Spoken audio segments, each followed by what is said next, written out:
this was going to be a decision day, not necessarily the decision day on this one that everyone is paying so much attention to on tariffs. We're expecting the Supreme Court, of course, had heard arguments about this last year and was going to rule on the legality of the tariffs, the so-called fentanyl tariffs and the so-called Liberation Day tariffs. Those are the ones that Donald Trump imposed on pretty much every country around the world, setting these kind of fairly arbitrary rates. And of course, initially it was set at 25% on Canada. Trump increased that to 35%, but he did allow this huge exemption, this loophole, that any goods that are traded under the CUSMA USMCA, the new NAFTA agreement between Canada and the U.S., are exempt from that, so it doesn't really affect us. The things that the government is really concerned about are the so-called sectoral tariffs. Those are the tariffs that Trump has invoked national security reasons, so-called Section 232 tariffs, to impose very steep duties on Canadian-made steel, aluminum, also talking about adding auto parts to that, as well as softwood lumber. Those are the ones the current government is actively trying to get the Trump administration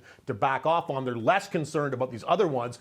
But if you look at the Supreme Court decision that is expected at some point, and we thought it was going to be today, the markets were braced for this, because if the Supreme Court had struck down those tariffs that Trump has imposed, it would be a huge blow to Trump's agenda. He would be very angry about it, but the stock market would love it. We'd expect the stock market to rise precipitously if that were the case. But no decision today, so we're going to keep waiting. It could come out anytime. Next week, they could announce the same thing to have a decision date. But we should note that the U.S. Supreme Court, by habit and tradition, releases most of its major decisions in the spring, May, and June. That's when the big rulings tend to come out. It's not to say we won't get a tariff decision before that, but today, anyway, everyone's kind of down tools. We're going to have to keep waiting, Michelle, before we find out whether or not this key part of Trump's plan for the U.S. economy is going to withstand this judicial scrutiny.